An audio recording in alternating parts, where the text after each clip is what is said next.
नमस्कार, देवभूमि के दंगल में आप सभी का स्वागत है। मैं हूं आपके साथ यशी शुक्ला और आज देवभूमि के दंगल में हम बात करेंगे आम आदमी पार्टी की फ्री पॉलिटिक्स। सभी लोगों को अयोध्या जी के फ्री में दर्शन कराएंगे।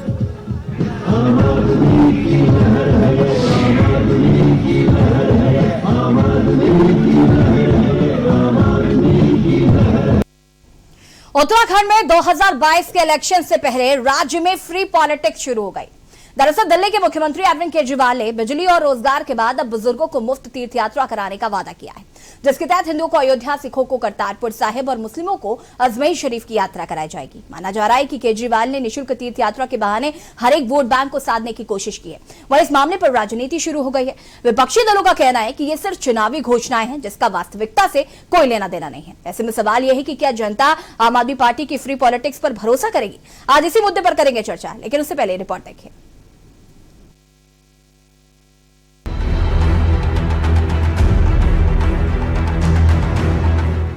उत्तराखंड में अगले साल होने वाले विधानसभा चुनाव से पहले सभी राजनीतिक दल अपनी अपनी तैयारियों में जुटे हैं। राज्य में तीसरे विकल्प के रूप में अपना हाथ आजमा रही आम आदमी पार्टी एकाएक लोक लुभावनी घोषणाएं कर रही है। रविवार को दिल्ली के मुख्यमंत्री अरविंद केजरीवाल ने उत्तराखंड में कई बड़ी घोषणाएं की। अरविंद केजरीवाल का दावा है कि आपकी सरकार बनने पर बुजुर्गों के लिए निःशुल्क तीर्थ यात्रा का प्रावधान किया जाएगा, जिसके तहत हिंदुओं को अयोध्या, सिखों को करतारपुर साहिब और मुस्लिमों को अजमेर शरीफ की यात्रा कराई जाएगी। माना जा रहा है कि केजरीवाल ने इस योजना के बहाने बड़े वोट बैंक पर सेंधमारी की कोशिश की है। तो आज मैं ये ऐलान करने आया हूं कि आम आदमी पार्टी की सरकार बनेगी तो दिल्ली की तर्ज पे यहाँ पे भी तीर्थ यात्रा योजना चालू करेंगे और उत्तराखंड के सभी लोगों को अयोध्या जी के फ्री में दर्शन कराएंगे। आना जाना, रहना, खाना पीना सब मुफ्त होगा। इसके साथ साथ अपने मुस्लिम भाई भी हैं, उनके लिए अजमेर शरीफ का प्रावधान रखेंगे और जो अपने सिख भाई हैं उनके लिए करतारपुर साहब का, जो अभी शुरू हुआ है 2 दिन पहले, उसका प्रावधान रखेंगे। उनको वहां पे फ्री में दर्शन करा के आएंगे। उत्तराखंड के लिए केजरीवाल की घोषणाएं, हर परिवार को 300 यूनिट मुफ्त बिजली, रोजगार नहीं मिलने तक 5,000 रुपए का बेरोजगारी भत्ता, रोजगार और पलायन मामलों के मंत्रालय का गठन, सरकारी नौकरियों में 80% स्थानीय युवाओं को आरक्षण, 6 महीने में 1 लाख नई नौकरियों का वादा, बुजुर्गों को मुफ्त तीर्थ यात्रा। आम आदमी पार्टी की ओर से किए जा रहे एकाएक वादों ने सत्ताधारी दल बीजेपी और कांग्रेस को भीतरी तौर पर टेंशन दे दी है। हालांकि बीजेपी, कांग्रेस बाहरी तौर पर ये जताने का प्रयास कर रहे हैं कि जनता केजरीवाल की बातों में नहीं आने वाली। हरीश रावत जी जब मुख्यमंत्री थे उस समय मेरे बुजुर्ग मेरे तीर्थ योजना लागू की थी। दुर्भाग्य से भारतीय जनता पार्टी की वर्तमान की सरकार ने उसको समाप्त कर दिया। केजरीवाल जी उसी को बोल रहे हैं। हमें खुशी है कि वो हमारी योजनाओं का बखान कर रहे हैं। हमने ये कहा कि हम रोजगार देंगे और अगर कहीं कोई रह गया, जब तक हम रोजगार नहीं दे पाए तब तक रह गया, तो हम उस समय तक न्याय योजना के तहत बेरोजगारी भत्ता देंगे। केजरीवाल जी उसी को बोल रहे हैं कि हम 5,000 रुपए देंगे। तो नया क्या बोल रहे हैं? जो हम बोल रहे हैं उसी का अनुसरण कर रहे हैं। वो राजनीतिक रूप से अपनी जमीन तलाशने की कोशिश कर रहे हैं, लेकिन जो तलाश उन्हें है वो तलाश उनकी उत्तराखंड में कभी पूरी नहीं होगी। और वहाँ के लोग माँ गंगा के साथ, गौ माता के साथ, भारत के साथ, राष्ट्रवाद के साथ, विकास के साथ रहते हैं, इसलिए कोई बहुत विशेष वो नहीं है। और हमेशा यहाँ के लोग बड़े स्वाभिमानी हैं, उत्तराखंड के लोग, और हमेशा उन्होंने राष्ट्र के लिए, देश के लिए हमेशा वो स्वाभिमान के साथ खड़े रहे हैं। इसलिए बहुत सारी बातें जो लोग केवल चुनाव के लिए आके कर रहे हैं उससे कोई बहुत फर्क नहीं पड़ता। कुल मिलाकर चुनाव से पहले केजरीवाल के एकाएक वादों ने राज्य में चुनावी माहौल को गर्मा दिया है। अरविंद केजरीवाल कि एकाएक घोषणाओं से बीजेपी और कांग्रेस में भी दबाव बढ़ गया है।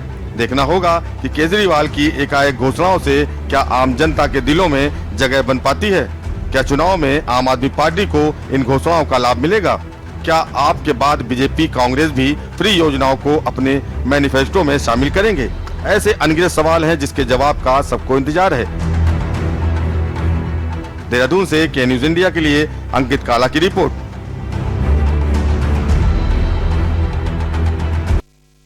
जी हाँ, तो आज देवभूमि के दंगल में हम बात कर रहे हैं आम आदमी पार्टी की फ्री पॉलिटिक्स की।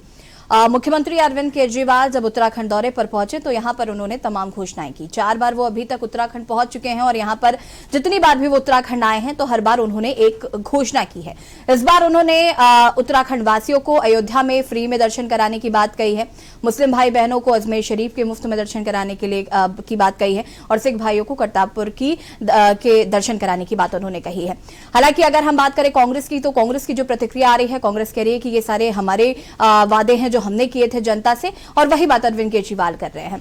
और अगर हम बात करें भाजपा की तरफ से, तो मुख्यमंत्री पुष्कर सिंह धामी इस बात को कह रहे हैं कि जो उत्तराखंड वासी हैं वो स्वाभिमानी हैं और जिस तरीके से चुनाव के दरमियान इस तरीके की घोषणाएं की जा रही है, इससे उत्तराखंड वासियों को कुछ फर्क नहीं पड़ता है। लेकिन कहीं ना कहीं बड़ा सवाल यह है कि क्या आम आदमी पार्टी की फ्री पॉलिटिक्स से अन्य जो दल हैं क्या वो घबरा गए हैं? क्या उन्हें लगता है कि अब आम आदमी पार्टी तीसरे विकल्प के रूप में जो निकलकर सामने आ रही है, क्या वाकई उत्तराखंड वासी इसे तीसरे विकल्प के रूप में चुन सकते हैं? 2022 में क्या भरोसा जता सकते हैं? चर्चा आज हम इसी पर कर रहे हैं। हमारे साथ मेहमान भी जुड़े हुए हैं, इनसे आपका परिचय करा देते हैं। सीमा डोरा जी भाजपा प्रवक्ता हमारे साथ जुड़ चुकी हैं, संदीप चबोली जी कांग्रेस प्रवक्ता हैं हमारे साथ जुड़ चुके हैं, और संजय भट्ट जी आम आदमी पार्टी से हमारे साथ प्रदेश प्रवक्ता जुड़ चुके हैं। आप सभी का बहुत बहुत स्वागत है। और सबसे पहले मैं शुरुआत करूंगी संजय भट्ट जी आपसे ही। अरविंद केजरीवाल 4 बार उत्तराखंड आ चुके हैं और लगातार घोषणाएं कर रहे हैं, और सबसे ज्यादा घोषणा फ्री बिजली देने की बात हो या फिर मुफ्त में दर्शन कराने की बात हो, जब तक रोजगार नहीं मिल रहा है लोगों को तो 5,000 रुपए भत्ता देने की बात हो, तो कहीं ना कहीं काफी घोषणाएं यहाँ पर अरविंद केजरीवाल ने करी हैं। सबसे पहले तो इसको लेकर क्या कुछ कहना है, क्योंकि कहीं ना कहीं जो और दल हैं उनका ये कहना है कि उत्तराखंड वासी जो हैं वो आत्मनिर्भर बनना चाहते हैं, वो खुद से स्वाभिमानी हैं, वो उनको मुफ्त पॉलिटिक्स से कोई मतलब नहीं है। देखिए यशस्वी शुक्ला जी, पहली बात तो यह है कि जो घोषणाएं हैं वो धरातल पर हम काम कर रहे हैं, क्योंकि डोर टू डोर करते हैं, लोगों से मिलते हैं और जाते हैं, तो जनता का जो रुझान पता चलता है वो इससे ही पता चलता है कि जब हमने फ्री बिजली का कैंपेन चलाया तो हमारे जो कार्यकर्ता घर घर गांव गांव गली गली गए 70 की 70 विधानसभाओं में उत्तराखंड में, तो 14 लाख से अधिक लोग उस हमारी गारंटी से केजरीवाल फ्री बिजली गारंटी से जुड़े। उसके बाद जब हमने केजरीवाल रोजगार गारंटी का जो डोर टू डोर कैंपेन चलाया, उसमें भी 5 लाख से अधिक युवा उसमें रोजगार के लिए जुड़े हैं, और जो उसमें 5,000 रुपए देने की बात है वो उत्तराखंड के जो युवा हैं उनको स्वाभिमानी बनाने के लिए ही तो है। अगर उनको किसी युवा को जो इसको रोजगार नहीं मिल पाता तो उसको अगर 5,000 रुपए महीना मिलेगा तो वो स्किल डेवलप कर पाएगा, वो कुछ और सीख पाएगा, कुछ और नया सीखने की कोशिश करेगा उन पैसों से, और कहीं ना कहीं उस जॉब की तलाश उसकी अच्छी हो जाएगी। वो अच्छा एक जो कह सकते हैं कि हमारा युवा उत्तराखंड का है वो एक साथ में ट्रेंड युवा भी हो जाएगा, वो अगर 5,000 रुपए महीना मिलता है तो। और जहां तक बात फ्री दर्शन की है तो उसमें क्या बुरा है? क्या भारतीय जनता पार्टी नहीं चाहती कि अयोध्या जी श्री रामचंद्र जी के दर्शन फ्री में हो उत्तराखंड की जनता को? ये सवाल अपने आप में जरूर है। साथ में ये भी है बात कि देखिए केजरीवाल जो कहते हैं, केजरीवाल वो करते हैं। दिल्ली में उन्होंने कहा कि हम बिजली फ्री देंगे, तो 200 यूनिट बिजली वहां फ्री दे रहे हैं, और 72 से 74% लोगों का बिजली का बिल फ्री आता है, जीरो बिल आता है। बिल तो घर में आता है लेकिन जीरो लिखा होता है, वो देना नहीं होता है। तो जबकि दिल्ली में 1 यूनिट भी बिजली का उत्पादन नहीं होता, और उत्तराखंड तो किसान है बिजली का। उत्तराखंड में तो बिजली पैदा होती है, उत्तराखंड से बिजली बेची जाती है अन्य प्रदेशों को। तो उत्तराखंड में तो पहले बिजली फ्री कर देनी चाहिए थी 21 सालों से जो भारतीय जनता पार्टी की और कांग्रेस की सरकार रही उनको। और यहाँ तक कि जब टिहरी बांध बन रहा था तो हमारे 10,000 घर उसमें विस्थापित हुए, हमारे गांव, हमारे जो देवता थे या हमारे जो परंपराएं थी वो सारी विस्थापित हो गई टिहरी की, और कहा गया कि फ्री बिजली दी जाएगी जो विस्थापित हुए। लेकिन आज तक कांग्रेस की और भारतीय जनता पार्टी की 21 सालों से जो सरकार है उन्होंने नहीं दी वो। तो केजरीवाल पे लगातार विश्वास किया है दिल्ली की जनता ने, और इसीलिए तीसरी बार उन्हें लगातार मुख्यमंत्री बनाया। और जबकि उत्तराखंड की जनता यहाँ की जो भी सरकार रहती है उसे उखाड़ कर फेंक देती है, उखाड़ कर फेंक देती है। चाहे भाजपा की सरकार रही हो उसे उखाड़ के फेंक दिया, कांग्रेस की सरकार रही हो उसे उखाड़ कर फेंक दिया उत्तराखंड की जनता ने। क्योंकि इन लोगों ने मैनिफेस्टो तो जारी करते हैं लेकिन छलने का काम करते हैं, जुमले और झूठे वादे करने का काम करते हैं। इसलिए यहाँ की जनता, उत्तराखंड की जनता एक नए विकल्प की तलाश में थी, और आज उत्तराखंड की जनता आम आदमी पार्टी की तरफ टकटकी लगाकर देख रही है कि एक नया विकल्प आया है जिसने दिल्ली में करके दिखाया है, जनता के लिए जन उपयोगी काम करके दिखाए हैं, चाहे वो फ्री बिजली की बात हो या फ्री यात्रा की बात हो या फिर जो महिलाओं को दिल्ली की बसों में फ्री यात्रा की बात हो या फिर किसी का भी एक्सीडेंट दिल्ली में हो जाए और अगर कोई व्यक्ति उसे छोड़ने जाता है तो उसमें फरिश्ते योजना एक लागू की है, जिससे उस फरिश्ते योजना में उस व्यक्ति को जो किसी एक्सीडेंट वाले को छोड़ने जाता है तो उसको 2,500 रुपए दिए जाते हैं कि आप छोड़ने आए, आप फरिश्ते हो उसके लिए,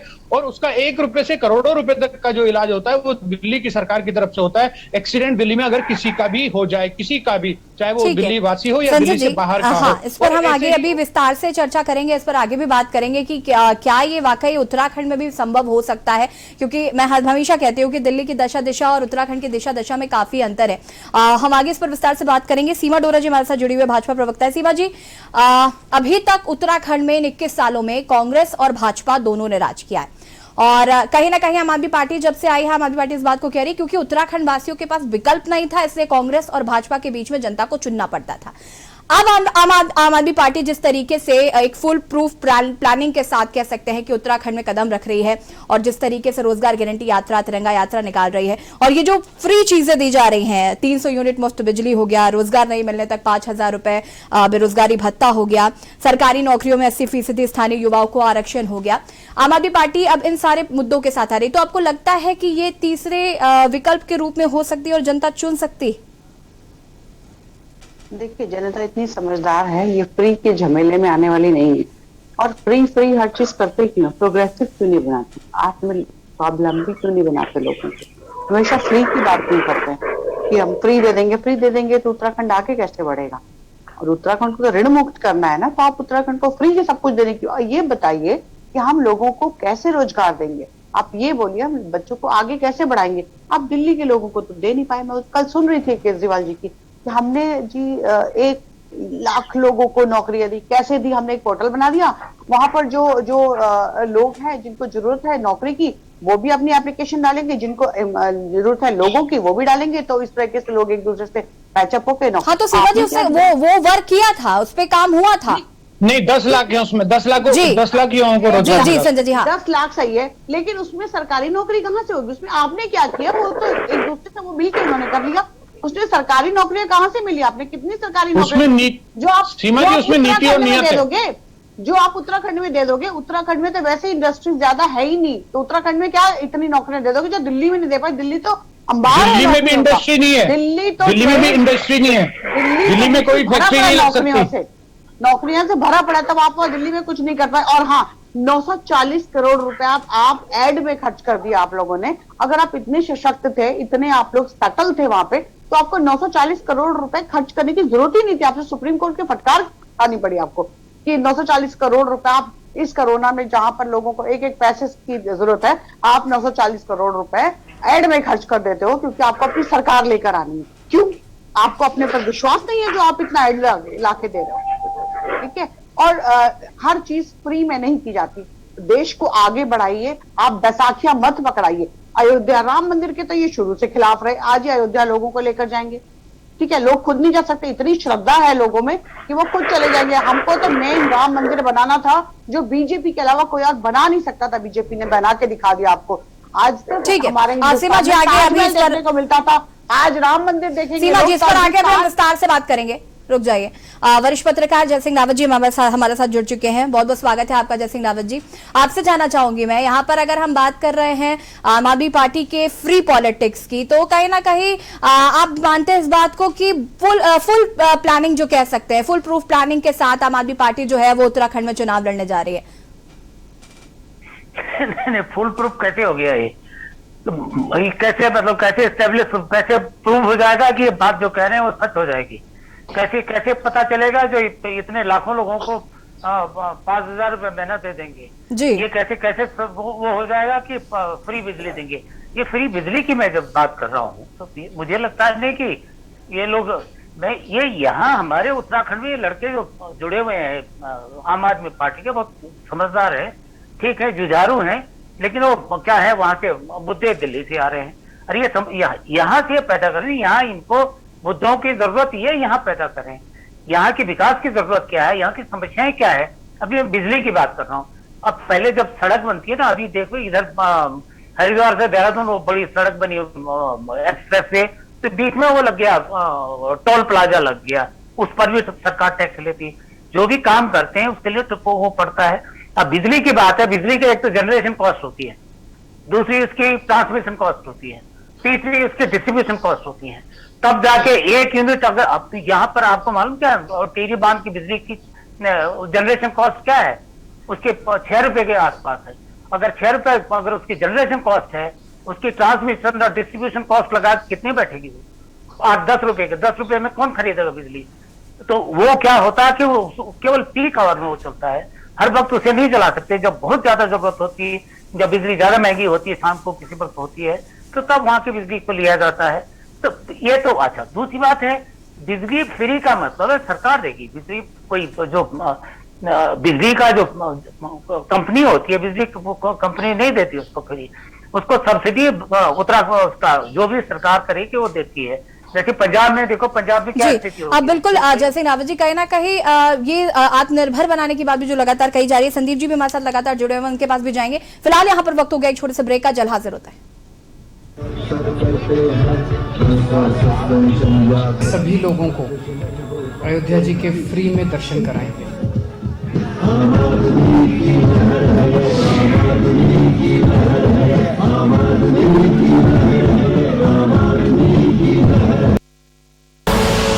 आप देख रहे हैं के न्यूज, खबरों का सारथी। चलो यहाँ पर सही से स्पेलिंग है। पूजा, मैं मार्केट से आता हूँ। मिस्टर, कार की चाबी? नहीं, मैं पैदल ही जाऊंगा। पापा, नॉट बैड। हाँ यार, अपनी दिल्ली सरकार बोलती है कि पॉल्यूशन कम करने के लिए हफ्ते में एक बार अपनी गाड़ी से एक ट्रिप कम करें और उसकी बजाय पब्लिक ट्रांसपोर्ट या कारपूल का इस्तेमाल करें। It's a small request, make sense, no? Yes, और ये बात मैं आपसे कब से कह रही थी, लेकिन मैं हेल्थ के पॉइंट ऑफ व्यू से बोल रही थी। यू नो व्हाट, मैं भी यही सोच रहा हूँ कि जब दिल्ली सरकार और घर की सरकार एक ही बात बोल रही है तो सुन ही लेना चाहिए।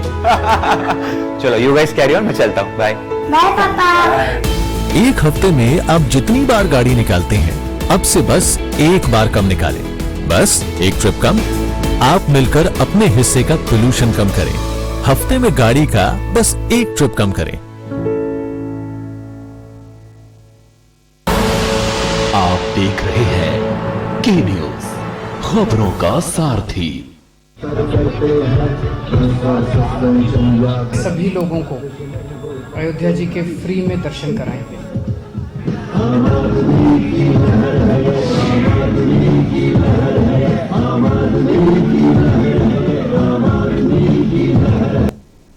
ब्रेक के बाद एक बार फिर से आप सभी का स्वागत है और देवभूमि के दंगल में आज हम बात कर रहे हैं आम आदमी पार्टी की फ्री पॉलिटिक्स। अरविंद केजरीवाल ने कल घोषणा की है कि वो इससे पहले जब वो उत्तराखंड आए तो उन्होंने इससे पहले घोषणा की थी कि मुफ्त बिजली देंगे और जो लोग रोजगार जिनको नहीं मिल पाएगा उनको 5,000 भत्ता दिया जाएगा। और कल उन्होंने ये घोषणा की कि जो हिंदू लोग हैं उनको अयोध्या में रामलला के मुफ्त में दर्शन कराए जाएंगे, जो मुस्लिम समुदाय के लोग हैं, मुस्लिम भाई बहन हैं, उनको अजमेर शरीफ के दर्शन कराए जाएंगे, जो सिख समुदाय के लोग हैं उनको बाबा करतार साहब के दर्शन कराए जाएंगे। तो कहीं ना कहीं आम आदमी पार्टी की ये फ्री पॉलिटिक्स चल रही है। हालांकि जो सत्ता दल के लोग हैं वो अभी भी आम आदमी पार्टी को तीसरे विकल्प के रूप में नहीं देख रहे हैं। चर्चा हम इसी पर कर रहे हैं, हमारे साथ लगातार मेहमान भी जुड़े हुए हैं और सीधे संदीप जी का रुख कर लेते हैं। संदीप जी कांग्रेस प्रवक्ता है। संदीप जी, क्या कुछ कहना है आपको आम आदमी पार्टी की फ्री पॉलिटिक्स को लेकर? हमारे प्रदेश में तो ये फ्री में चीजें बांटने वाले भाजपा का बीदल आया है, जिसका मकसद जो कांग्रेस की सरकार बन रही है उस सरकार को बनते हुए रोकना है, लोकतंत्र में दोबारा से भाजपा को स्थापित करना है, जिनका मात्र एक मकसद है। ये किस फ्री बिजली, किस फ्री तीर्थाटन की बात करते हैं? मैं आपके ध्यान तो कभी फ्री बिजली बोली नहीं सर, पता तो होना चाहिए आपको। मैं ध्यान में लाना चाहता हूँ आपको, नहीं आपके ही सदस्य हैं मैडम, ये आपके लोग हैं। जब आप बोले मैं बीच में नहीं बोला, आप शांति से मेरी बात सुनिए। ये भाजपा का जो लोगों को धमकाने का जो प्रोपेगेंडा है ना, वो आप यहाँ ना देखिए। अमित शाह मोदी जी का काम है, आप इस काम को ना करिए, ठीक है? आप मेरी बात ध्यान से सुनिए। ये जो केजरीवाल जी प्रदेश में बोल के गए हैं कि तीर्थाटन यहाँ के बुजुर्गों को, यहाँ के लोगों को फ्री में कराएंगे, मैं बताना चाहता हूँ आपको कि ये योजना 2016 में हम पहले से लागू कर चुके हैं। हमारी सरकार जाने के बाद भाजपा ने इसे खत्म कर दिया, क्योंकि भाजपा ने राम के नाम पे सिर्फ सत्ता को हासिल किया। उसके बाद भाजपा का राम से कोई मतलब नहीं। की बात मैं आपको कहना चाहूंगा, ये किस फ्री चीज की बात करते हैं। आपको मैं बताना चाहूंगा, केजरीवाल जी को शायद ज्ञात नहीं है कि ये प्रदेश का जो रोडवेज डिपार्टमेंट है वो सबसे ज्यादा घाटे में हमारा इस प्रदेश का रोडवेज डिपार्टमेंट है। संदीप जी एक मिनट रुक जाइए। अगर मुफ्त बिजली से आपको इतनी दिक्कत है तो जब अरविंद केजरीवाल घोषणा करके गए उसके बाद एकाएक आपकी पार्टी की तरफ से भी घोषणा कर दी गई थी कि हम मुफ्त बिजली देंगे, उसके बाद भाजपा की तरफ से भी की गई, तो आप खिलाफ कैसे हुए? आप मुफ्त बिजली के खिलाफ कैसे हैं ये बताइए। केजरीवाल जी का जो मॉडल दिल्ली मॉडल है वो मॉडल सब इस समय दिल्ली का जो मॉडल है, जो अभी हमारा पर्व गया था पूरे प्रदेश पूरे भारतवर्ष का जो पर्व गया था वो देख चुके, जो उनका मॉडल है वो दिल्ली में देख चुका है कि दिल्ली में उन्होंने कितना विकास किया, कितना सड़कों पे गड्ढे हैं वो सबको दिख चुका, कितनी जमुना साफ हुई है सबको दिख चुका है। और किस प्रकार से अब तो हमारा छठ पर्व हुआ था जिसमें गाज की फोटो थी सब अच्छे से देख चुके हैं। किस विकास की बात केजरीवाल जी करते हैं और कितना सोचा उन्होंने प्रदेश के लिए। जब दंगों में दिल्ली के दंगों में जिस प्रदेश का जो वासी मरा था, क्या किया केजरीवाल जी ने उसके लिए, क्या किया केजरीवाल जी। आज भी उनके बच्चे दर दर घोषणाओं के लिए भटक रहे हैं। ये जो केजरीवाल जी हैं ये दिल्ली के लोगों को तो भ्रमित कर रहे हैं, साथ साथ इस प्रदेश के लोगों को भ्रमित करना चाहते हैं। लेकिन इस प्रदेश के लोग स्वाभिमानी के संकल्प के अपने प्रदेश से प्यार करते हैं और जो इनके फ्री वादे हैं उन वादों में कभी भी नहीं आएंगे। और केजरीवाल जी को अपना बोरिया बिस्तर और जो मुंगेरी लाल के सपने वो देख रहे हैं भाजपा के साथ मिलके, तो उसमें कभी कामयाब नहीं होंगे। उनको यहाँ से अपना बोरिया बिस्तर बांध के वापस दिल्ली जाना पड़ेगा और अगली बार दिल्ली में भी दिल्ली के वासी उनको उखाड़ फेंकने का काम करेंगे, ये मैं आपको विश्वास दिलाता हूं। ठीक है संदीप जी। संजय जी। जी देखिए, संदीप भाई मेरे भाई हैं, कांग्रेस प्रवक्ता। उन्होंने कहा कि दिल्ली में मॉडल फेल हुआ, तो दिल्ली का संदीप भाई को याद दिलाना चाहूंगा कि कांग्रेस को दिल्ली विधानसभा में मात्र 4% वोट आया। 4% वोट तो समझते हो ना, निर्दलीय को भी उससे ज्यादा आता है। तो कांग्रेस की हालत तो ये है दिल्ली में, पिछली 2 बार से वो डाउन नहीं गई दिल्ली में, क्योंकि पहले भी 0 थी 2015 में और 2020 में भी 0 ही रही, यानी 0 सीट आई है। और जहां तक बंगाल की बात है, बंगाल में भी पहले इनकी 40-44 सीट थी, इस बार 0 हो गई, 3% वोट आया। और बाकी जो अभी संदीप भाई कह रहे थे सीमा जी को कि बीच में मत बोलो, मैं संदीप भाई के बीच में बिल्कुल नहीं बोला, मैं शांति से उनकी बात सुनता रहा और मैंने बीच में टोका नहीं। मैं चाहूंगा कि वो भी न टोकें।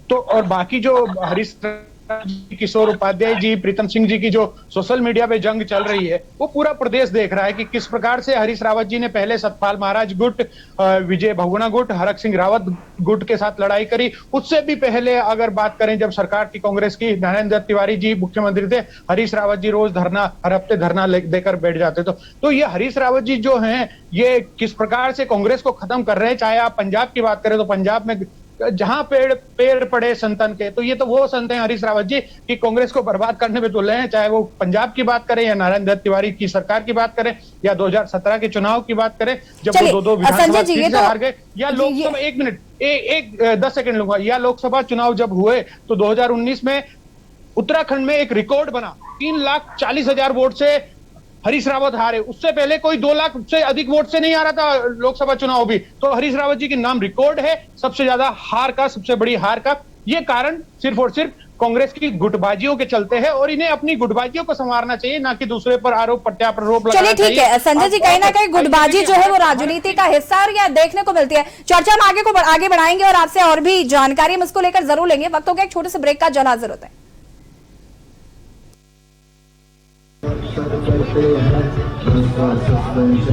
सभी लोगों को अयोध्या जी के फ्री में दर्शन कराएंगे।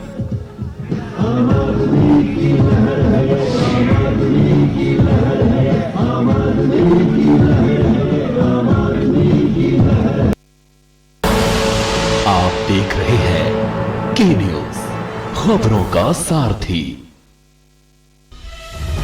कोविड महामारी के मुश्किल दौर में लोगों की सुरक्षा कवच बनी वैक्सीन। प्रधानमंत्री श्री नरेंद्र मोदी जी के मार्गदर्शन एवं मुख्यमंत्री श्री पुष्कर सिंह धामी के कुशल नेतृत्व में उत्तराखंड सरकार ने इसी आवश्यकता को समझते हुए अपने नागरिकों के कोविड वैक्सीनेशन का 100% लक्ष्य पूरा किया। हिमालय के पहाड़ों के उस पार पहुंच करके लोगों के पास जाना कितना कठिन होता है, ये हम भली भांति जानते हैं। उसके बावजूद भी इतनी बड़ी सिद्धि प्राप्त करना वाकई आप सब अभिनंदन के अधिकारी। उत्तराखंड राज्य में 18 वर्ष से ऊपर आयु वर्ग के सभी लोगों को कोविड वैक्सीन की पहली डोज लगाई जा चुकी है। सभी लोगों तक वैक्सीन पहुंचा पाए, उनको वैक्सीन लगा पाए और मुफ्त की वैक्सीन हमको उन्होंने दी है।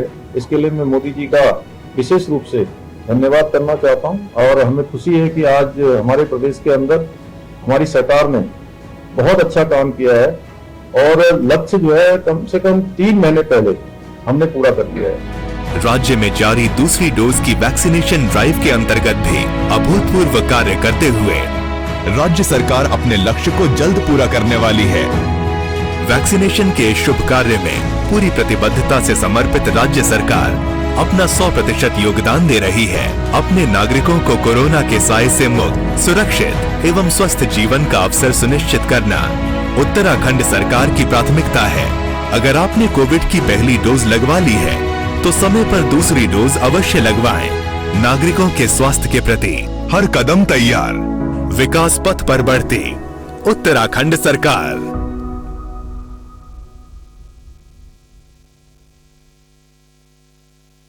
जुबान के लिए उड़ चला गैरों की ज़मीं पर, खुशबू अपने पन की ढूंढता। दूर कितना भी जाओ, इस जुबान से दूर ना जा पाओगे। रुमर बोलो जुबान केसरी।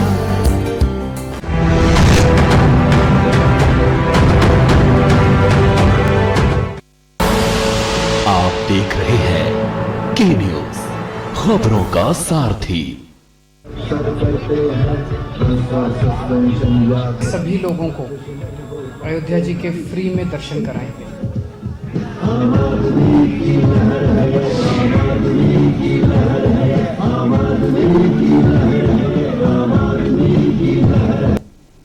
ब्रेक के बाद एक बार फिर से आप सभी का स्वागत है और देवभूमि के दंगल में आज हम बात कर रहे हैं आम आदमी पार्टी की फ्री पॉलिटिक्स क्या जनता को लुभा पाएगी। चर्चा इसी पर हमारे साथ तमाम मेहमान भी जुड़े हुए हैं। सीधे संजय जी का रुख करते हैं। संजय जी आम आदमी पार्टी के प्रवक्ता हैं। संजय जी मैं आपसे जानना चाहती हूँ यहाँ पर ये बताइए, जिस तरीके से अभी जय सिंह रावत जी इस बात को कह रहे थे कि किसी व्यक्ति को आत्मनिर्भर बनाना, खुद के पैरों पर खड़ा करना ज्यादा जरूरी है या अनलेस एंटिल उसको आप फ्री का लालच दे रहे हैं कि हम आपको मुफ्त में बिजली दे देंगे, हम आपको नौकरी नहीं मिलेगी आपको तो 5,000 रुपए भत्ता दे देंगे। आपको लगता है कि ये सही है? देखिए जय सिंह रावत जी कहीं ना कहीं बात तो सही कह रहे थे और दूसरा सीमा डोरा जी ने भी कहा कि हम 70,000 करोड़ के कर्ज में उत्तराखंड और इसलिए फ्री यहाँ दिया नहीं जा सकता। ये बातें कही, लेकिन ये भी तो सोचना होगा ना किन नियतों और किन नीतियों के कारण हम 70,000 करोड़ के कर्ज में हो गए। क्योंकि उत्तराखंड जब उत्तर प्रदेश से अलग हुआ था तो 4,500 करोड़ रुपए का मात्र कर्ज था। तो उसके बाद का जो कर्ज है वो जो 60-65 हजार करोड़ रुपए का कर्ज है वो तो इस भाजपा और कांग्रेस की जो सरकारें रही और उनकी नीतियां रही उन्हीं के कारण तो कर्ज है, किसी और के कारण तो कर्ज नहीं है। अब दिल्ली में भी जब केजरीवाल 7 साल पहले मुख्यमंत्री बने थे तो 30,000 करोड़ का बजट था और आज दिल्ली का 60,000 करोड़ का बजट है और सरप्लस बजट है, यानी घाटे का बजट नहीं है। एकमात्र देश की सरकार है जहां घाटे का बजट नहीं है और उत्तराखंड का घाटे का बजट है और साथ में उत्तराखंड 67,000 करोड़ के कर्ज में है। तो ये कर्ज किसने किया? ये क्या जो आपका सवाल है, क्या सिर्फ और सिर्फ फ्री नेताओं और मंत्रियों को ही मिलना चाहिए? भारत का संविधान कहता है कि हम भारत के नागरिक हैं और सभी को समानता का अधिकार प्राप्त है। तो जब नेता को, मंत्री को, मुख्यमंत्री को फ्री मिल सकता है तो आम जनता को क्यों नहीं मिलना चाहिए? क्योंकि संविधान कहता है हम सब समानता का अधिकार प्राप्त मान लेते हैं, मिलना चाहिए, बिल्कुल मिलना चाहिए, आपके हिसाब से मान लेते हैं, लेकिन कैसे मिलेगा ये बड़ा सवाल है ना। भाजपा और कांग्रेस 21 सालों से यहाँ पर कुछ भला नहीं कर पाए हैं ना, उन्हें लगता है कि आगे वो फ्री दे पाएंगे। वो तो इसका विरोध ही कर रहे हैं कि हम फ्री नहीं दे पाएंगे, फ्री पॉसिबल ही नहीं है क्योंकि उत्तराखंड ऑलरेडी कर्जे में। ये बात जय सिंह रावत जी कह रहे हैं। जय सिंह रावत जी इस बात से सहमत होंगे? जय सिंह रावत जी रुक जाइए। संजय जी देखिए ऐसा है कि फ्री का मतलब खर्च करना। आप खर्च करने की बात कर रहे हैं, भाई फ्री देंगे तो भाई सब्सिडी तो देनी पड़ेगी ना सरकार को। विजिट में है या यात्रा कराते हैं तो सरकार की जेब से तो निकल ही रहा पैसा, लेकिन आप ये नहीं बता रहे तो पैसा आएगा कहाँ से? बेहतर होता, हम ये कहने आप रिलायबल तब होता, आपकी बात पर तब यकीन होता हम यहाँ से इतना लाएंगे और यहाँ इतना दे देंगे। आप दिल्ली की बात कर रहे हैं, आप दिल्ली की देखिए। अब मैं छोटा सा उदाहरण करूँ, जीएसटी जब से आई तो जीएसटी जैसे हमारे यहाँ इतनी सारी इंडस्ट्रीज लग गई, तिवारी जी की जब मैंने लगी बहुत सारी लगी हैं। तो वो अब पहले जहां प्रोडक्शन होता था वहां एक्साइज ड्यूटी वहीं को मिलती थी, लेकिन जीएसटी के बाद जहां खपत होगी, तो दिल्ली में तो आप जानते हैं, दिल्ली में तो सारा हिंदुस्तान का क्रीम दिल्ली में रहती है, अच्छी लग्जरी कारें हैं, सब कुछ जो है दिल्ली वाले खरीदते हैं। तो टैक्स रेवेन्यू दिल्ली की कितनी होगी, उत्तराखंड की कितनी होगी? दूसरी बात, यहाँ के उत्तराखंड के टैक्स रेवेन्यू आप इस साल का बजट देखो 12,000 करोड़ है, और दिल्ली का कितना है? आप बोलो, दिल्ली और क्या कहते केंद्र सरकार और उत्तराखंड सरकार के दोनों के टैक्स रेवेन्यू मिला के आपके होते हैं 21,000 करोड़ रुपए। अभी इससे ज्यादा तो दिल्ली का अपना टैक्स रेवेन्यू है, अपना जो जितना उसमें स्टेट जीएसटी मिलता है वो मिलता है। और आप सब समझदार लोग हैं, जो इनकम टैक्स भी होता है, तो इनकम टैक्स में भी 42% स्टेट को मिलता है। तो दिल्ली वाले ज्यादा इनकम टैक्स पे ही है या हमारे उत्तराखंड वाले ज्यादा इनकम टैक्स पे? हर चीज वो हर चीज में वही है, हमारी उतनी इनकम नहीं है। अच्छा, दूसरी बात, अब ये हमारा जो है जो खर्चे जा रहे, जो कमिटेड खर्चा है हमारा, जितना भी लगभग 65% हमारा कमिटेड खर्चे हैं। मतलब उसमें वेतन 37% जाता है, पेंशन में 14% जाता है, ब्याज पे 14% जाता है, उसके बाद भी पूरा नहीं हो रहा। हमको काम करने के लिए आपको हर महीने के हर साल 10-12 हजार करोड़ कर्ज लेना पड़ रहा है। आप सुनिए संजय, सुनिए, अभी हिमाचल को कितने साल हुए हैं बने? 50 साल हो गए। उन पर कितना कर्ज है? 55,000 करोड़। और हमको कितने साल हुए हैं? 21 साल में हम पर कितना हुआ? अभी 2019-20 तक जो सीएजी की रिपोर्ट थी उसमें 66,000 करोड़ था, अंडरस्टूड है, अब तक 70,000 करोड़ हो गया होगा। हर बार इस साल का बजट जो ना हमारा कितने का था? 57,000 करोड़ का था, पूरा नहीं हुआ। तो फिर कितना करने? 5,000 को अनुपूरक हो गए, 57-62 हो गया। और हमको टोटल जो है मिला मुला के सारा जो करके हमको 44,000 करोड़ हमको मिलना था, बाकी गैप कौन करेगा? आप जानते हैं दो ग्राम, एक तो आप जिसकी बात आपने की कि जो रेवेन्यू, एक तो रेवेन्यू डेफिसिट होता है, एक फिस्कल डेफिसिट होता है। तो जो फिस्कल डेफिसिट को अपूरित घाटा है, तो दिल्ली में कितना अपूरित घाटा, यहाँ कितना? यहाँ तो हमारा 8,000 करोड़ हो गया। अपूरित का मतलब वो कहां से आएगा? Nobody knows. उसका मतलब वो चढ़ता जाएगा हमारे खाते में। हम ये कह रहे हैं कि आप ये बोलो कि हम यहाँ से जनरेट करेंगे और इतना हम यहाँ से आएगा हमारा। जैसे अभी बताता हूँ, जैसे दो किस्म का, एक तो टैक्स रेवेन्यू है और एक नॉन टैक्स रेवेन्यू है। कर राजस्व है।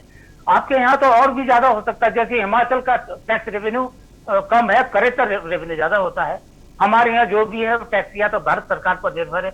अगर ये स्पेशल कैटेगरी स्टेट नहीं होता, अगर ये हिमालयी राज्य नहीं होता, ये तो अब तक लड़खड़ा हो गया, कोलैप्स हो चुका होता है। क्योंकि यहाँ तो हमको 90 और 10 का रेशियो है उसका, स्पेशल कैटेगरी स्टेट होते हैं जो हमको कर्ज लेते हैं, और जैसे वर्ल्ड बैंक से लेंगे या एशियन बैंक से लेंगे, ये भारत सरकार जो भी देगी, तो 10% हमको करना है, 90% किसको, क्योंकि हमको विशेष फैसिलिटीज मिलती है। बड़ी मुश्किल से तो राज्य चल रहा है। अब तो ये भी फ्री देंगे। अब रोजगार की बात, अब मैं रोजगार की बात करता हूँ। यहाँ पर प्रोविजन तिवारी जी के जमाने में हो चुका है कि यहाँ जो भी इंडस्ट्री होगी 70% हम रोजगार यहाँ स्थानीय लोगों को देंगे। तो हुआ, तब तक कहा, तिवारी जी भी गए तो इस तरह वो भी गया। तो आप पूछते हैं उसके बाद में पूछा, भाई तुम 70% यहाँ जितनी इंडस्ट्री क्यों नहीं दे रहे हो? उन्होंने भाई हमको तो स्किल्ड चाहिए, आप लाओ स्किल्ड लेबर लाओ, 70% लाओ, हम यहीं के लोगों को दे देंगे। तो उस समय इंटरवेंशन हमारी सरकार को करना चाहिए था, यही आप वालों को पूछना चाहिए था कि हम कैसे स्किल्ड डेवलपमेंट, क्या कहते हैं, लेबर तैयार करेंगे। हम इस तरह से करेंगे, इसलिए हम इनको मजबूर करेंगे कि आप 70% हमारे यहाँ करेंगे। तो यहाँ हमारे राजनेता हवा में बात करते हैं, बीजेपी वाले हवा में करते हैं, कांग्रेस वाले हवा में करते हैं।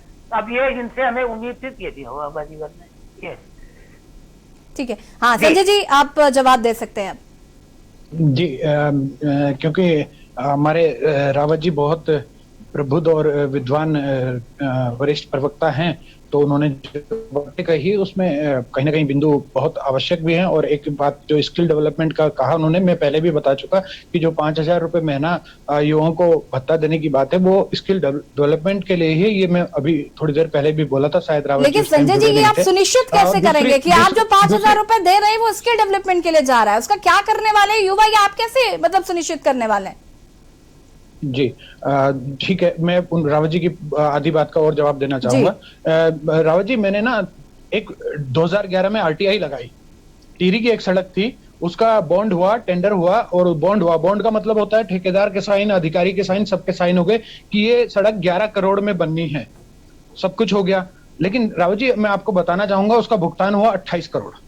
तो ये जो पैसा जाता है ना नेताओं के, अधिकारी के और ठेकेदार के जेब में, ये पैसा रोकना है। जो 11 करोड़ की सड़क 28 करोड़ में बन रही है, वो पैसा रोकना है। यानी तिगुना भुगतान क्यों हो रहा है वो देखना होगा, वो नियत और नीति सही करनी होगी। और पैसा की कमी नहीं है उत्तराखंड में, असल में ये जो बंदरबाट और लूट है ये रोककर उस पैसे को सरकार के पास रोकना है और उसे जनता को देना है। जनता ने ही वो टैक्स दिया है, वो जनता को वापस करना है, यही हमारी सोच है। दिल्ली में भी आपने देखा होगा 325 करोड़ का जो फ्लाईओवर बनता है और वो 250 करोड़ में बन जाता है, यानी 175 करोड़ एक फ्लाईओवर में बचा लेते हैं। और यहाँ उल्टा होता है, 11 करोड़ की सड़क 28 करोड़ का भुगतान होता है।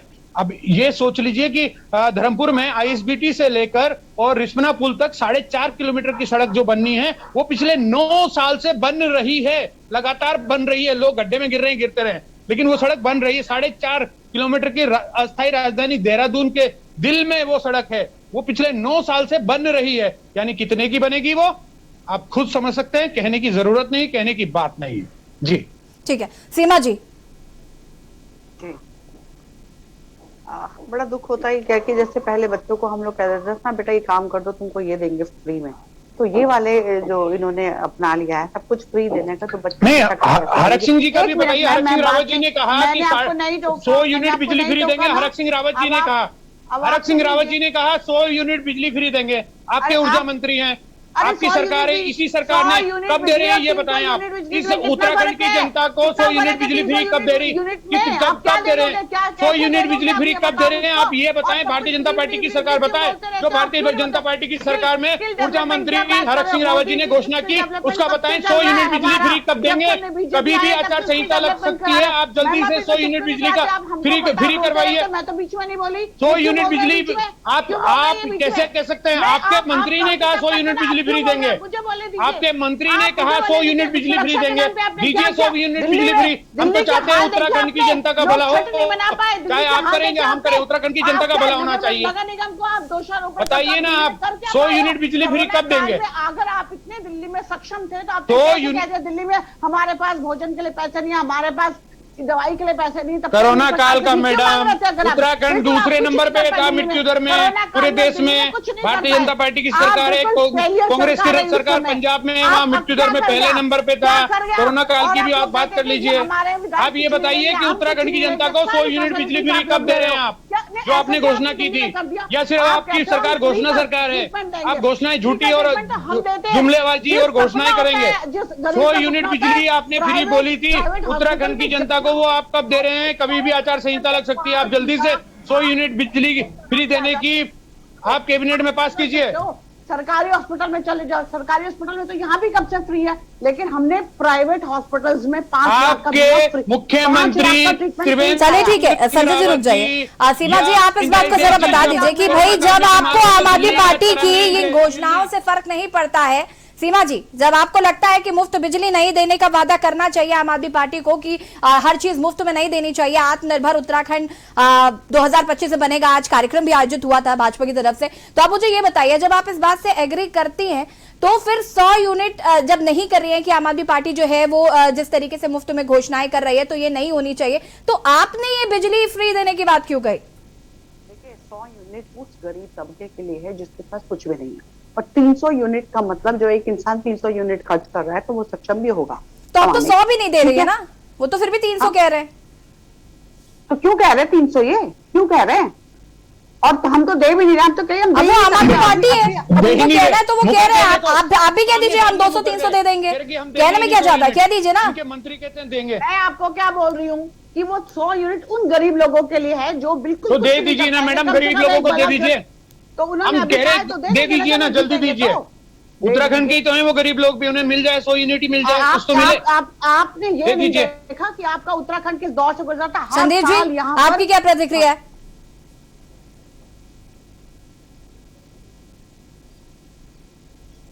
संदीप जी, आवाज आ रही है आपको? जी आ रही है, आप बताइए। जी जी, आप यहाँ पर सीमा जी को भी सुन रहे हैं, संजय जी को भी सुन रहे हैं, क्या कुछ कहना है? मैं बताना चाहूंगा आपको कि ये केजरीवाल जी शायद उत्तराखंड आके ये भूल जाते हैं कि वो उत्तराखंड में है, वो समझते हैं मैं दिल्ली में हूँ। जैसा कि रावत जी ने बताया, एक भी बार मेरे अग्रज भ्राता भट्ट जी ये नहीं बता पाई कि किस प्रकार से वो फ्री बिजली देंगे। हरीश रावत जी ने बताया कि 200 यूनिट बिजली फ्री कैसे देंगे। हरीश रावत जी की घोषणा है 200 यूनिट बिजली फ्री देने की। प्रयोग इस प्रदेश का केजरीवाल जी के पीछे पीछे चल रहे हैं हरीश रावत भी, यानी कांग्रेस भी और बीजेपी भी, दोनों पीछे पीछे चल रहे हैं और विरोध भी कर रहे हैं। अरे भैया आप भी तो बताओ कि कैसे दोगे 200 यूनिट बिजली फ्री? क्या डेनिस दोबारा से बिकेगी? कभी इनके प्रवक्ता यहाँ के लोगों को बेच लो, कभी यहाँ नंदा देवी पर्वत की नंदा देवी पर्वत की जो ये बराबरी हमारे डेनिस दोबारा बिकेगी क्या? डेनिस दोबारा बिकेगी तब जाके मिलेगी क्या फ्री 200 यूनिट बिजली फ्री? जो हरीश रावत जी ने कहा 200 यूनिट बिजली फ्री देंगे। आप बात करिए दिल्ली में डेनिस दोबारा घर घर डेनिस, हर घर डेनिस होगी क्या दोबारा से? आपका जो छठ का जो पर्व का जो प्लान था ना, गाज वाली फोटो थी, वो पूरे भारत में केजरीवाल जी को फेमस किया है। पूरे भारत में खुद तो केजरीवाल खांसते हैं, सारी दुनिया को खिला दिया दिल्ली में। बच्चा खांस रहा है, शर्म नहीं आती ऐसे बात बोलते हुए भी, ये देखेंगे वो देंगे। जमुना नदी कौन कौन से राज्य से होके जाती है, कुछ पता भी है आप लोगों को? उत्तराखंड, हरियाणा, यूपी से होकर यमुना नदी पहुंचती है दिल्ली। यमुना नदी यूपी से, हरियाणा से, उत्तराखंड से होकर पहुंचती है। तीनों राज्य में भाजपा की सरकार है जो गंदगी डाल रही है उस यमुना नदी में। वो गंदगी कौन डाल रहा है? सीमा जी और संदीप जी एक एक करके जवाब दीजिए। वो गंदगी देख लिया हमने, यूपी की सरकार और हरियाणा की सरकार गंदगी डाल रही है, भारतीय जनता पार्टी की सरकार गंदगी डाल रही है यमुना नदी में। यमुना नदी में गंदगी कौन डाल रहा है? केंद्र सरकार गंदगी डाल रही है यमुना नदी में। आपकी दिल्ली के तीनों नगर निगम भारतीय जनता पार्टी के पास है, वो सफाई नहीं करते, गंदगी डालते हैं यमुना नदी में। ये यमुना नदी में जितनी गंदगी जा रही है उसकी पूरी 5-6 सरकार है जिनकी जिम्मेदारी नहीं है। क्या हरियाणा सरकार बीजेपी की है, उसकी जिम्मेदारी नहीं है? क्या यूपी सरकार उसकी जिम्मेदारी नहीं है? हरियाणा सरकार, यूपी सरकार बीजेपी की है, दिल्ली के 3 नगर निगम बीजेपी के हैं, केंद्र सरकार बीजेपी की है, क्या उनकी कोई जिम्मेदारी नहीं है यमुना नदी के प्रति? यमुना नदी की जिम्मेदारी बीजेपी की जो 6 सरकारें हैं उनकी जिम्मेदारी नहीं है यमुना नदी के प्रति। यमुना नदी के प्रति जिम्मेदारी से आप भाग रहे हो। रुक जाइए सीमा जी, रुक जाइए। दिल्ली की बहुत बात हमने कर ली, अभी हम उत्तराखंड की बात कर रहे हैं। और संजय जी, मेरा आपसे सवाल है, 6 महीने में 1 लाख नई नौकरियों का वादा किया गया है, ये कैसे हो पाएगा? अब बता पाएंगे कौन सी जादू की छड़ी है? क्योंकि अभी तक तो यहाँ पर रोजगार मिल नहीं पा रहा है लोगों को, लोग पलायन करने को मजबूर हैं। बिल्कुल पलायन करने को मजबूर इसलिए हैं क्योंकि भाजपा और कांग्रेस की सरकारों ने पलायन करवाया यहाँ से लोगों को। भाजपा ने जो पलायन आयोग बनाया पौड़ी गढ़वाल में, यानी पहाड़ पे, वो पलायन करके देहरादून आ गया, यानी पलायन आयोग ही पलायन कर गया। तो ये पलायन कहाँ से रोकेंगे? और 56,000 नौकरियां रिक्त हैं उत्तराखंड में, 56,000 नौकरियां रिक्त हैं। भाजपा और कांग्रेस की सरकार ने वो युवाओं को नहीं देके युवाओं को छला है, ठगा है। तो 56,000 तो वही है नौकरियां जो खाली हैं ऑलरेडी। और नई नौकरियों को लाया जाएगा, मोहल्ला क्लिनिक, ग्राम क्लिनिक खोले जाएंगे, उसमें नौकरियां मिलेंगी। जैसे उत्तराखंड को हिंदुओं की आध्यात्मिक राजधानी बनाया जाएगा, विश्व भर की आध्यात्मिक राजधानी, उसमें भी सर्विस मिलेगी।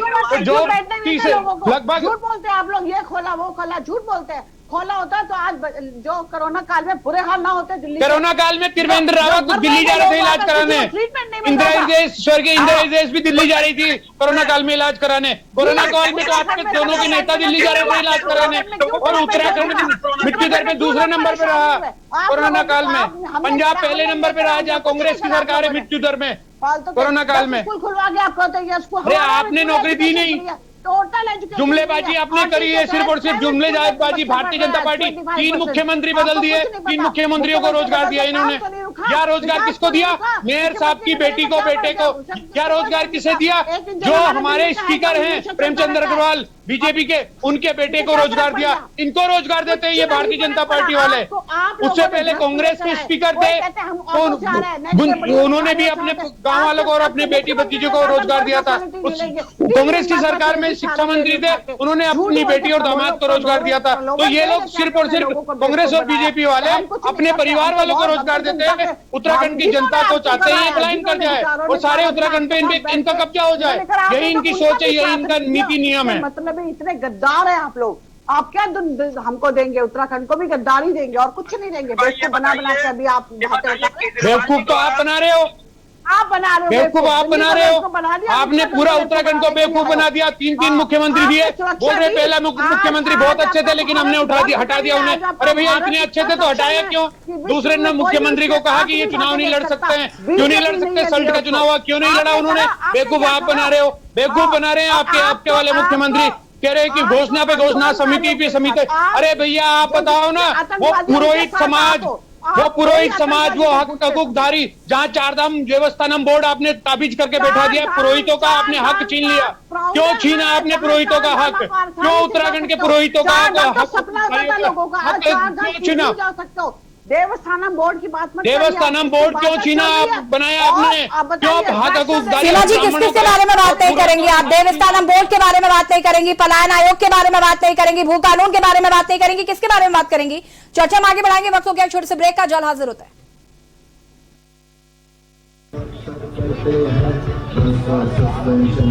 सभी लोगों को अयोध्या जी के फ्री में दर्शन कराएंगे।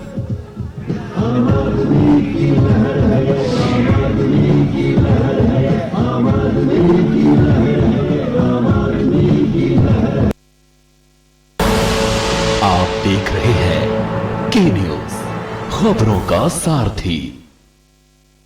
सदियों से सुनते आए हैं, बेटे बड़े होके अच्छी सी नौकरी करना, अच्छी सी नौकरी करना।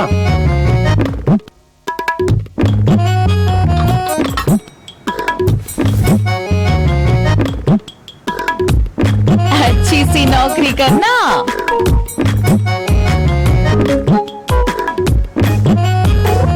अच्छी सी नौकरी करना।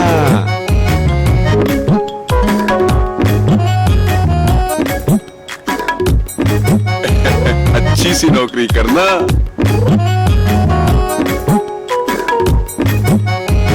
अच्छी सी नौकरी करना।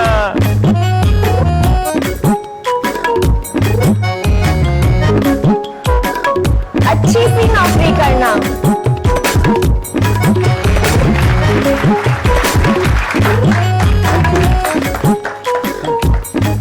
अच्छी सी नौकरी करना। अगर सब अच्छी नौकरी करने वाले बनेंगे तो नौकरी देगा कौन? बेटा तुम अच्छी सी नौकरी देने वाला बनना। अगर भारत को दुनिया का नंबर 1 देश बनाना है तो आज हर बच्चे के अंदर एंटरप्रेन्योर माइंडसेट जगाना होगा।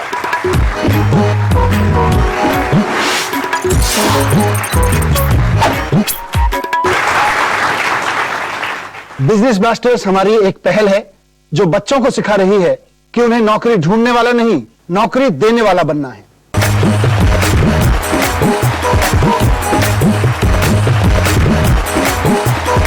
बिजनेस ब्लास्टर्स, छोटे बिजनेस स्टार्स, बड़े बिजनेस आइडियाज।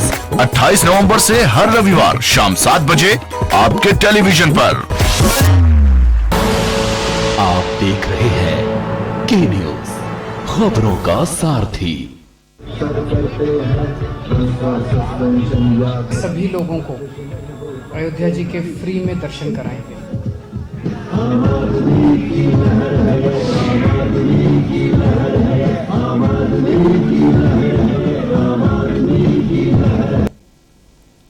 ब्रेक के बाद एक बार फिर से आप सभी का स्वागत है और देवभूमि के दंगल में आज हम बात कर रहे हैं आम आदमी पार्टी की फ्री पॉलिटिक्स की और सीधे सीमा जी का रुख करते हैं।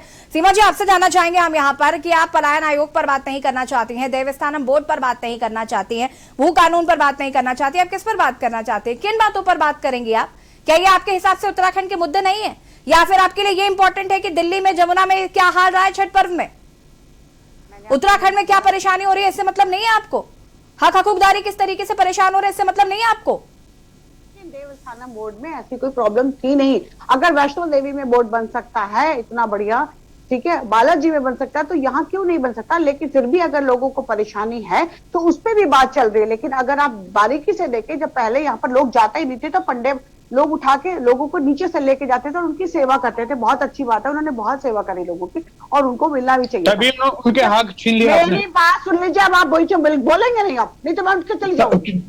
तभी आपने उनके हक छीन लिए। नहीं, पुरोहितों के हक तभी छीन लिए। सुन लीजिए, जब इतना ज्यादा, जब हमारे चार धाम में इतनी रोड की इतनी अच्छी एक्टिविटी हो गई है तो लोग ज्यादा जाने लगे। जब ज्यादा जाने लगे तो उनको फैसिलिटीज ज्यादा चाहिए। जब फैसिलिटीज ज्यादा चाहिए तो सरकार को वहां पर सुविधाएं भी देनी पड़ेंगी।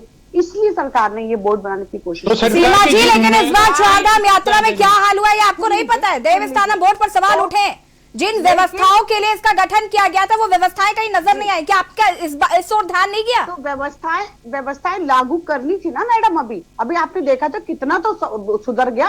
आप केदारधाम में इतना लोग आते हैं, हजारों की तादाद में लोग आते हैं। आप बताइए देवस्थानम बोर्ड में क्या व्यवस्था, आप व्यवस्था बताइए, किस बोर्ड की आप व्यवस्था बताइए ना भाई। इतनी व्यवस्था किस प्रदेश के ब्राह्मणों को आप सताने का काम कर रहे हैं? इतनी व्यवस्था किस प्रदेश के तीर्थ पुरोहितों को आप सताने का काम कर रहे हैं? ये सरकार पुरोहित विरोधी सरकार है। ये व्यवस्था बताइए, उसमें क्या व्यवस्था जो तीर्थ पुरोहित नहीं कर पा रहे?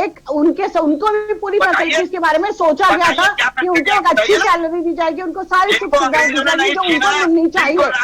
लेकिन उस चीज से वो सहमत नहीं हुए। जब वो सहमत नहीं हुए तो बातचीत चल रही है उनके साथ कि ठीक है, जो ये सहमत नहीं होगी, लेकिन हर चीज में अड़ी रवैया नहीं अपनाया जाता। उसमें यह भी दिया जाता है कि कितने परसेंट जो है वो उसमें जो व्यवस्थाओं में लिखाया जाए और कितने परसेंट उनको मिला जाए। लेकिन ये चीजें ना प्रोग्रेसिव माइंड की होती है। ये चीजें आप लोग लड़ने के लिए कहते हो, लेकिन अगर देश को, राज्य को उन्नति की शिखर पे लेके जाना हो तो इन सब चीजों को कभी बारीकी सीमा जी हजारों साल से वो पुरोहित समाज और हक हकूकदारी वहां पर सेवा कर रहे हैं।